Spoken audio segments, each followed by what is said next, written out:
नाजरीन, अमेरिका ने चीन को अपना सबसे बड़ा खतरा करार देते हुए सिर्फ और सिर्फ कुछ फैसले ही नहीं बल्कि आज तो खुलकर दुनिया के सामने आकर अमेरिका ने चीन के खिलाफ इक़दामात भी उठाए हैं। हमारे चैनल को ज़रूर सब्सक्राइब करें और बेल आइकन क्लिक करना बिल्कुल नहीं भूलना है ताकि इस तरह की मज़ीद वीडियोज़ जो हैं वो आप तक बर वक्त पहुँच सके। बिस्मिल्लाहिर्रहमानिर्रहीम, अस्सलाम वालेकुम। मैं हूँ आपका मेज़बान आकिल हुसैन।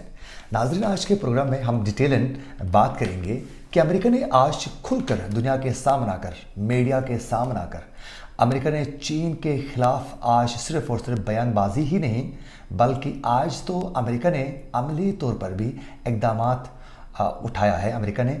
और इससे आप बखूबी अंदाज़ा कर सकते हैं कि अमेरिका कितना ज़्यादा खौफज़दा है कि आने वाले वक्त में अमेरिका को ये मालूम हो चुका है कि उसका ज़वाल का वक्त जो है वो करीब आ चुका है, क्योंकि अमेरिका ने मुख्तलिफ ममालिक में बहुत से पंगे लेने के बाद, मुदाखलत करने के बाद अमेरिका आहिस्ता आहिस्ता कमज़ोर हो चुका है और उन्हें पता है कि आने वाले वक्त में हमारे खिलाफ रूस, ईरान, चीन और पाकिस्तान समेत कई ममालिक जो हैं हमारे खिलाफ हो चुके हैं। शुमाली कोरिया भी उसमें शामिल है।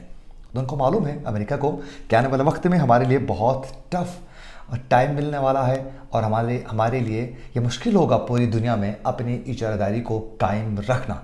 इसलिए आज मीडिया के सामने आकर और चीन को खौफज़दा करने के लिए खुलकर कहा गया है कि अमेरिका का सबसे बड़ा मुखालिफ और इस वक्त खित्ते में सबसे बड़ा जो ख़तरा है वो चीन है। और इसी हवाले से आज बाकायदा तौर पर खुलम खुला अमेरिका की जानिब से ये कहा गया है कि चीन को सबसे बड़ा ख़तरा करार देते हुए आला सतही खुसूसी चाइना मिशन सेंटर कायम किया गया है।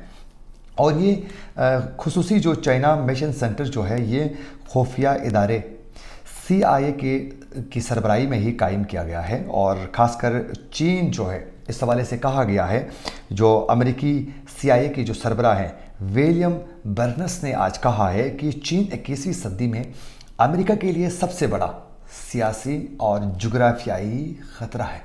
ये खुलकर आज उन्होंने मीडिया में आकर कहा है और साथ साथ उन्होंने ये भी कहा है कि चीन से अमेरिका को मुतअद्दिद ख़तरात दरपेश हैं आने वाले वक्त में, उन्हें ये मालूम है। और साथ साथ CIA के सरबराह ने यह भी कहा है कि चाइना मिशन सेंटर का बुनियादी जो मकसद है वो चीन की जानिब से दरपेश आलमी चैलेंजेस का मुकाबला करना है। और खुलकर चीन के ख़िलाफ़ प्रोपेगेंडे किए जाएंगे इस सेंटर में और किस तरह सीपे को मुतासर करना है और सेंट्रल एशिया तक चीन जिस तरह आहिस्ता आहिस्ता रसाई हासिल करना चाह रहा है, मुख्तलिफ ममालिक के साथ एक ट्रेड का एक रिश्ता कायम करना चाहता है, उसको मुतासर करने के लिए बाकायदा तौर पर हिंदुस्तान और दीगर जो उनके इत्तेहादी हैं उनके साथ मिलकर अमेरिका जो है चीन के खिलाफ प्रोपेगेंडा करना चाह रहा है। और साथ साथ उन्होंने ये भी कहा है कि CIA के सरबराह ने कि खतरा हमें चीन की हुकूमत से है, अवाम से नहीं है।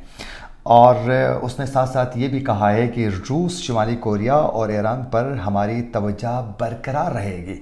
साथ साथ उन्हें ये भी टेंशन है कि हम अगर सिर्फ़ और सिर्फ चीन की बात करें तो इसका मतलब है हम दूसरों को ख़तरा महसूस नहीं कर रहे हैं या दूसरों को ख़तरा नहीं समझते हैं। हालांकि उन्हें पता है कि सबसे बड़ा ख़तरा जो है वो उनके लिए रूस भी है, उनके लिए सबसे बड़ा ख़तरा ईरान भी है और शुमाली कोरिया भी उनके लिए सबसे बड़ा दर्द सर बना हुआ है। तो उन्होंने कहा कि उस पर भी हमारी तवज्जो जो है वो मरकूज़ रहेगी।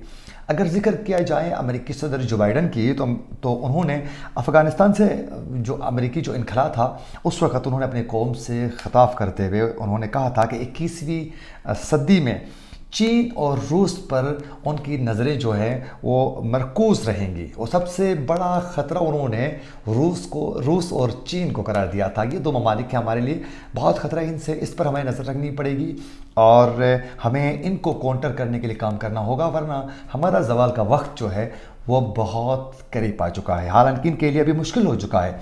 रूस, चीन, ईरान, शुमाली कोरिया और ये जो ममालिक हैं ये तो खुलकर अमेरिका के सामने आ चुके हैं, आंखें दिखा रहे हैं। ईरान भी आंखें दिखा रहा है, हालांकि मईशत बहुत कमज़ोर होने के बावजूद भी आंखें दिखा रहा है। और उसके अलावा शुमाली कोरिया तो सुन ही नहीं रहा है अमेरिका का, तो इसलिए वो नज़र रखना चाह रहे हैं। और साथ साथ उन्होंने एक इल्ज़ाम भी लगाया था जो बाइडन ने कि रूस और चीन की ये ख्वाहिश थी कि अमेरिका अफ़गानिस्तान में इसी तरह उलझता रहे اور وہ دنیا میں دیگر جو ٹریڈ اور تعلقات جو ہیں وہ بحال کریں گے۔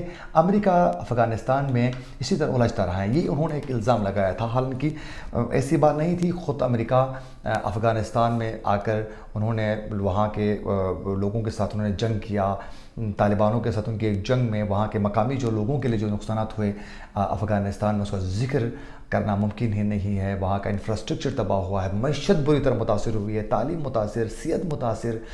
شام کی بات کی جائے ملک، تو وہاں کی الگ عجیب سی حالت ہے۔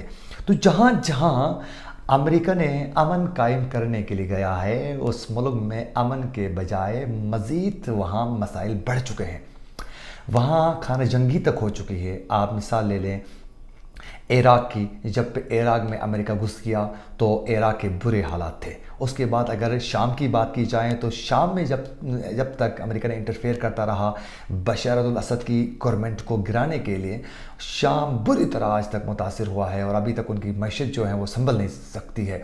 اور اس کے علاوہ افغانستان کی بات کی جائے تو بس خدا ان کو ہدایت دے دیں کہ افغانستان کو اتنا برا حال کیا ہے کہ آنے والے وقت میں مشکل ہے، بہت وقت لگے گا افغانستان کو سنبھلنے میں۔